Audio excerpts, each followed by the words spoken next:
আসসালামু আলাইকুম। Hello everyone, আশা করি সবাই ভালো আছেন। চলুন আজ বিকালে বানিয়ে ফেলি ঝাল ঝাল একটা স্পেশাল রেসিপি, ডিমের ঝাল কোরমা।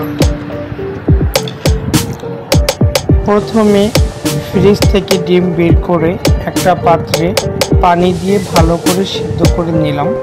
তারপর ঠান্ডা করে সেগুলো তুলে নিলাম। এবার ডিমগুলো লালচে করে ভেজে নিলাম, একেবারে মচমচে ভাব আসা পর্যন্ত। তারপর ডিমগুলো তুলে রেখে দিলাম। ডিম রাখার তেলেই এবার পেঁয়াজ কুচি দিয়ে হালকা লালচে করে ভেজে নিলাম, আর এর মাঝে দিয়ে দিলাম ব্লেন্ডার করা আদা রসুন জিরা বাটা। এবার ভালো করে কষিয়ে নিলাম মশলা, হলুদ গুঁড়ো, শুকনো মরিচ আর স্বাদ মতো লবণ। সুন্দর একটা গন্ধ উঠছে তখন। এরপর দিয়ে দিলাম পরিমাণ মতো তরল দুধ। দুধটা দিয়ে কিছুক্ষণ নাড়াচাড়া করে একটুখানি ঝাল দিলাম, যেন ঝালটা ভালোভাবে তৈরি হয়।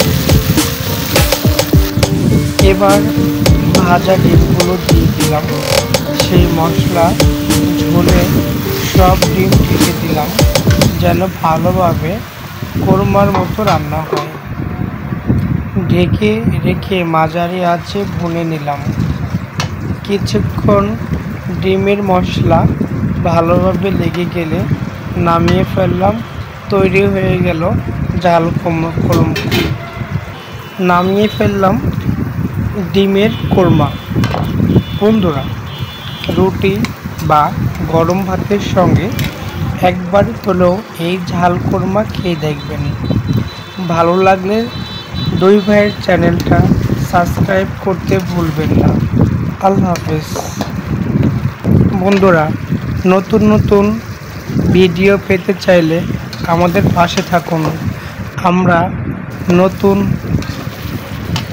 আমাদের নতুন চ্যানেল, এটা সবাই সাবস্ক্রাইব করতে ভুলবেন না।